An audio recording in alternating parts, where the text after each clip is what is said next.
بسم اللہ الرحمن الرحیم۔ مہر النساء عرف مومو قسط نمبر 10 کے ساتھ آپ کی خدمت میں حاضر ہیں۔ واپس آیا تو گھر بہت اجڑا اجڑا سا لگا۔ سلطان صفائی کر تو دیتا تھا مگر اوپر اوپر سے، دل سے نہیں۔ دل سے اور دل لگا کر تو میری چیزوں کا خیال صرف مومو رکھتی تھی۔ سامان نکال لاؤں؟ گاڑی کی چابی سے ڈگی کھول کر سلطان کو ہدایت دیتے ہوئے میں اندر آ گیا۔ لیونگ روم میں رکھے انڈور پلانٹس مرجھا گئے تھے۔ میں نے کوٹ اتار کر صوفے پر پھینکا۔ میں بہت تھک چکا تھا۔ آخر کتنا بھاگ سکتا تھا مومو سے؟ بھاگنے سے بہتر تھا میں اس کے پاس جاؤں، اسے سمجھاؤں، یا پھر یوں ظاہر کروں جیسے کچھ بھی نہیں ہوا۔ وہ یقیناً چند دنوں میں اپنی اس نادانی کو بھول جائے گی اور ہماری زندگی ویسی ہی ہو جائے گی۔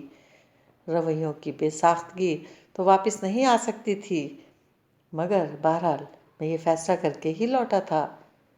بڑے دن لگا دیے آپ نے صاحب۔ سلطان میرا بڑا والا بیگ اٹھا کر اندر آ گیا۔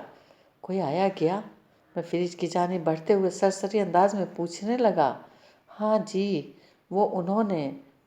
اس نے جیسے دماغ پر زور دیا۔ بھلا سا نام تھا، پتہ نہیں، یاد ہی نہیں رہا، مگر انہوں نے جی آپ کے جانے کے بعد 2 ماہ تک روز شام صبح ادھر کے چکر لگائے تھے۔ پتہ نہیں جی کیا مسئلہ تھا، ان کے چہرے پر بڑی پریشانی تھی۔ میں نے انہیں ہر بار بتایا کہ صاحب کے آنے کا کچھ پتہ نہیں، پھر بھی وہ کوئی پیغام دیا تھا اس نے؟ میں نے اکتا کر اس کی بات کاٹی۔ ہاں، 2 ماہ پہلے جب انہوں نے آخری بار چکر لگایا تھا تو ایک کاغذ دیا تھا، لیکن ایک زبانی پیغام بھی دیا تھا کہ آپ کا فون آئے تو بتا دوں، مگر جی آپ کا فون ہی نہیں آیا، اس لیے کیا یہ پیغام دیا تھا؟ میں نے پانی کی بوتل لبوں سے ہٹاتے ہوئے قدرے بے چینی سے استفسار کیا۔ پتہ نہیں مومو نے میرے لیے کیا پیغام چھوڑا تھا۔ وہ جی انہوں نے کہا تھا کہ آپ کو بتا دوں، میں نے بابر صاحب کو اپنی بیٹی کی وجہ سے انکار کر دیا ہے۔ اتنی بار انہوں نے مجھے بتایا کہ مجھے یاد ہی رہ گیا۔ میرے ہاتھ سے پانی کی بوتل چھوٹتے چھوٹتے بچی۔ کون؟ حیدر؟ حیدر آیا تھا؟ صبح شام ادھر حیدر آتا رہا تھا۔ میں پھٹی پھٹی نگاہوں سے سلطان کو دیکھ رہا تھا۔ ہاں جی، یہی نام تھا ان کا۔ میرے قدموں سے آہستہ آہستہ زمین سرک رہی تھی۔ کوئی لڑکی نہیں آئی؟ نہ جی، لڑکی تو کوئی نہیں آئی۔ وہی حیدر صاحب آئے تھے، ایک خط دے گئے تھے، پھر اس کے بعد نہیں آئے۔ 2 منٹ بعد وہ خط لے آیا۔ میں نے دھڑکتے دل کے ساتھ خط کھولا۔ وہ حیدر کی ہینڈ رائٹنگ تھی۔ حسان، 2 ماہ پہلے مومو میرے پاس آئی تھی، جس روز میں نے تمہیں بابر سے ملوایا تھا۔ اس رات وہ میرے پاس آئی تھی اور جانتے ہو وہ رو رہی تھی۔ حسان، میری بیٹی رو رہی تھی، میری مہر النساء رو رہی تھی۔ جانتے ہو اس نے مجھ سے کیا کہا؟ اس نے کہا آپ تانیہ آنٹی کو انکار کر دیں۔ میں نے ہمیشہ خود کو سر کے ساتھ دیکھا ہے، مجھے سر سے الگ مت کریں۔ اور اس نے یہ بھی کہا آپ بہت برے ہیں پاپا، آپ اپنی مومو سے اس کی سب سے قیمتی شے چھین رہے ہیں۔ وہ رو رہی تھی حسان، اس نے روتے بلکتے زندگی میں پہلی بار مجھ سے کچھ مانگا تھا۔ میں اپنی مومو کو کیسے انکار کر سکتا ہوں؟ میں اسے انکار کر ہی نہیں سکا۔ مجھے میری مومو بہت پیاری ہے۔ وہ کہتی ہے سر کہتے ہیں میں پاگل ہوں۔ حسان، میری بیٹی پاگل نہیں ہے، تمہارے معاملے میں وہ ہمیشہ سے ایسی ہے۔ جب اس نے 8 کلاس میں پوزیشن لی تھی تو میں نے اسی روز اسے گولڈ کے ٹاپس دیے تھے۔ وہ خوش ہوئی تھی، مگر اس نے وہ ٹاپس کبھی نہیں پہنے۔ پھر دوپہر میں تم آئے اور تم نے اسے گھڑی دی، وہ اتنی خوش ہوئی تم سوچ بھی نہیں سکتے۔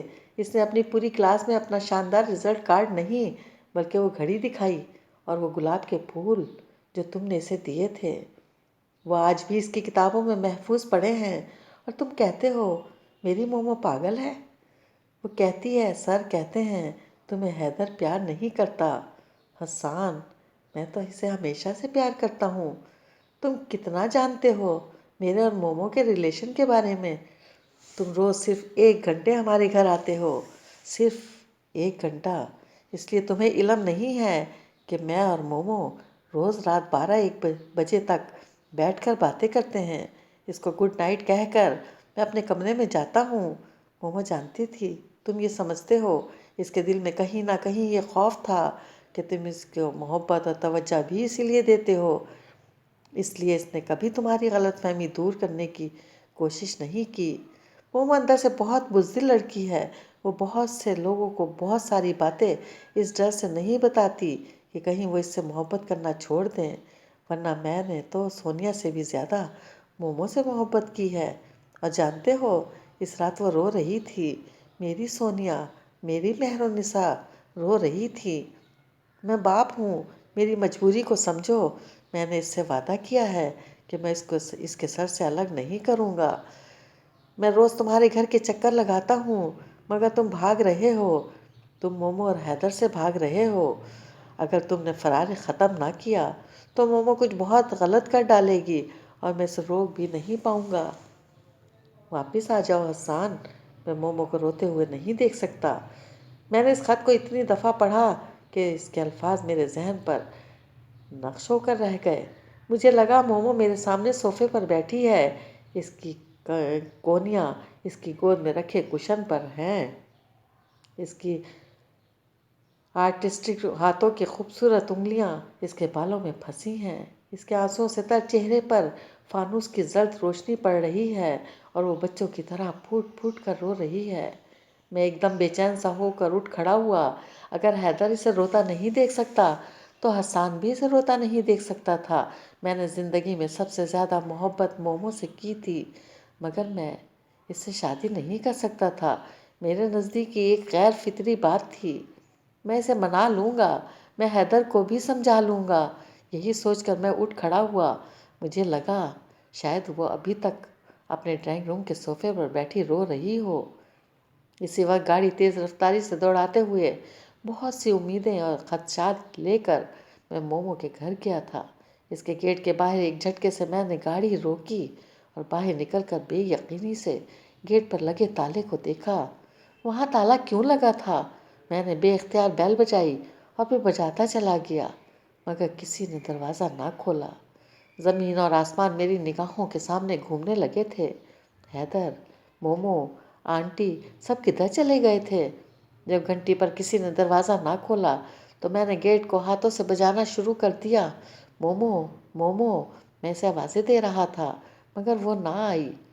گیٹ پیٹنے کی آواز سن کر ساتھ والے گھر سے مسز ہاشمی کی بڑی بہو نکل آئیں۔ ان کو دیکھ کر مجھے کچھ حوصلہ سا ہوا۔ حیدر اور اس کے گھر والوں کے بارے میں کچھ علم ہے آپ کو؟ میں کافی عرصے بعد آیا ہوں، یہ سب کدھر چلے گئے ہیں؟ حیدر صاحب کی تو ڈیتھ ہو گئی ہے۔ میں کرنٹ کھا کر پیچھے ہٹا تھا، کسی نے میرے قدموں تلے سے زمین کھینچ لی تھی۔ کیا کہا آپ نے؟ حیدر کی ڈیتھ؟ مجھے اپنی سماعتوں پر یقین نہیں آ رہا تھا۔ وہ یقیناً کوئی بھیانک خواب تھا۔ بھلا حیدر کیسے مر سکتا تھا؟ 2 مہینے پہلے انہیں دل کی تکلیف ہوئی تھی، ایمبولینس انہیں اسپتال لے کر جا رہی تھی کہ راستے میں ایکسیڈنٹ ہو گیا۔ وہ موقع پر ہی ایکسپائر ہو گئے تھے، وہ تأسف سے بتا رہی تھی۔ میں پھٹی پھٹی نگاہوں سے انہیں دیکھ رہا تھا۔ میرا دوست، میرا کزن، میرا حیدر، جو مجھ سے اپنی بیٹی کی خوشیاں مانگنے ہر روز میرے گھر آتا تھا، جو کہتا تھا میں مومو کو روتے ہوئے نہیں دیکھ سکتا، وہ حیدر اب نہیں رہا تھا، وہ مر گیا تھا۔ مجھے یقین نہیں آ رہا تھا، اور ان کی بیٹی اور والدہ۔ کتنی ہی دیر بعد میں بولا تو مجھے اپنی آواز کسی گہری کھائی سے آتی سنائی دی تھی۔ وہ تو چلے گئے، چلے گئے، کدھر چلے گئے؟ مجھے لگا رہا تھا میں پاگل ہو جاؤں گا۔ ان کی والدہ کی کوئی بھانجی آئی تھیں کینیڈا سے، وہ ان دونوں کو اپنے ساتھ لے کر کینیڈا چلی گئیں۔ ابھی کل ہی گئے ہیں وہ لوگ۔ وہ واپس کب آئیں گے؟ کسی امید کے تحت میرے لبوں سے نکلا تھا۔ واپس تو نہیں آئیں گے، وہ تو ہمیشہ کے لیے چلے گئے ہیں۔ میں تھکے تھکے قدموں سے اپنی گاڑی کی جانب پلٹ آیا۔ میرا دماغ درد سے پھٹا جا رہا تھا، میرے ہاتھ میرا ساتھ نہیں دے رہے تھے۔ سب کچھ جیسے خواب کی سی کیفیت میں ہو رہا تھا۔ میرے پیچھے اتنا کچھ ہو گیا اور میں بے خبر رہا، میں اتنا سنگ دل تو نہیں تھا۔ اور مومو وہ چلی گئی، وہ کیوں چلی گئی؟ میں کیسے رہوں گا مومو کے بغیر؟ محبت تو میں نے اس سے بہت کی تھی، مگر میں احساس کمتری میں مبتلا تھا۔ اپنی بڑھتی عمر کے احساس کمتری میں نہیں چاہتا تھا کہ لوگ ہم پر ہنسیں، ہمارا مذاق اڑائیں۔ میں ڈرتا تھا، میں بزدل تھا۔ مومو کو میں اس وقت کہا تھا کہ میں تو ایسا تصور بھی نہیں کر سکتا، مگر میں نے ایسا تصور کیا تھا۔ میرے دل میں بھی چور تھا، اگر چور نہ ہوتا تو میں بھاگتا کیوں؟ اور حیدر، اس نے جان دے دی۔ اسے دل کی تکلیف کب سے شروع ہوئی تھی؟ اس رات سے جب اس نے اپنی بیٹی کو روتا دیکھا تھا، یا پھر اس روز سے جب وہ میری جانب سے مکمل طور پر مایوس ہو چکا تھا؟ وہ ٹھیک کہتی تھی، میں غلط تھا۔ وہ صحیح کہتی تھی کہ میں اس سے ویسی ہی محبت کرتا تھا جیسی وہ مجھ سے کرتی تھی، مگر میں عدم تحفظ کا شکار تھا، بزدل اور خود غرض اور سب لوگوں کی طرح۔ اور محمد جو اپنی تمام تر بزدلی کے باوجود مجھ سے زیادہ بہادر تھی، زندگی میں پہلی دفعہ مجھ سے ناراض ہو کر بہت دور جا چکی تھی۔